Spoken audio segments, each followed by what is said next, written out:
Okay, so imagine going to your absolute favorite pizza place, right?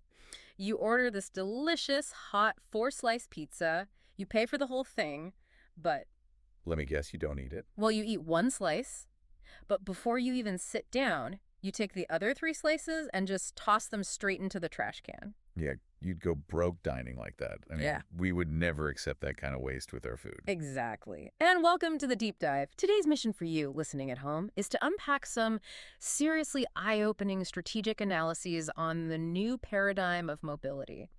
Because it turns out that pizza scenario, that is exactly what most of us are doing every single day when we drive. It really is. The real automotive revolution, at least according to the sources today, isn't just about, batteries replacing gas. It's actually about the death of car ownership itself. Right. And the driving force behind this massive shift isn't just economics, it's literally the immutable laws of thermodynamics. Thermodynamics. Yeah. So if we look at traditional internal combustion engines, they are just remarkably wasteful. They throw away a staggering 75% of the fuel's energy. And 75%. Where is all that energy actually going if it isn't, turning the wheels? Mostly it's lost to heat and friction. I mean, think about how a gas engine actually works. It literally relies on thousands of tiny controlled explosions every single minute. Right. And explosions inherently generate a massive amount of uncontrollable heat. So you are basically paying for these mini detonations that just cook the engine block rather than actually push you forward. So that's the pizza. We are literally buying gas just to throw three-quarters of it away. Exactly. Whereas electric vehicles, they flip that math entirely. They use about 85% of their energy for actual forward movement. Okay, but burning through gas is one thing. EVs are still, incredibly expensive to buy up front. I mean, if I'm spending 50 grand on a car, the better physics don't necessarily save my wallet right away. No, that's the perfect question. Because the physical inefficiency of burning gas perfectly mirrors the financial inefficiency of owning a car in the first place. How so? Well, in the wealth management world, a private car is basically the ultimate unproductive asset. Because it just sits there in the driveway. Precisely.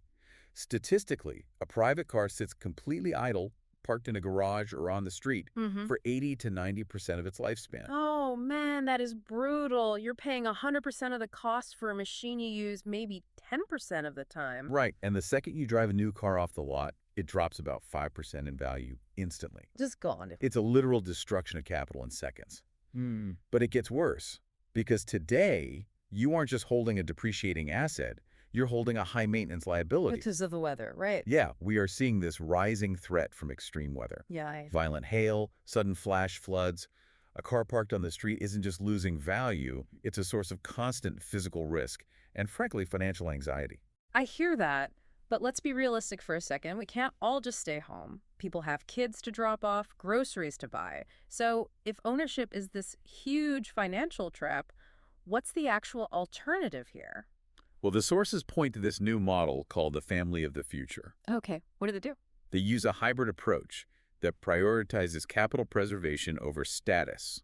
So instead of owning multiple large vehicles, they own just one essential compact EV. So just a small, efficient city car for the absolute daily essentials. Right. But what about, a summer road trip or needing a truck to move furniture? For everything else, they rely on mobility as a service, or MaaS. Things like rentals, car-sharing apps, on-demand vehicles. I get the appeal of renting a truck only when you need it, but doesn't that just replace one expense with another? It does, but you only pay for the exact utility you need, while transferring the depreciation, the maintenance, and those crazy weather risks back to the fleet provider. Oh, that makes sense. And crucially, it gets you out of the traditional dealership traps, particularly those heavily marketed, guaranteed future value contracts. Ah, I've seen those advertised everywhere. They make it sound like you're protecting your investment. Why are those a trap? Because they are designed to lock you into a cycle of debt.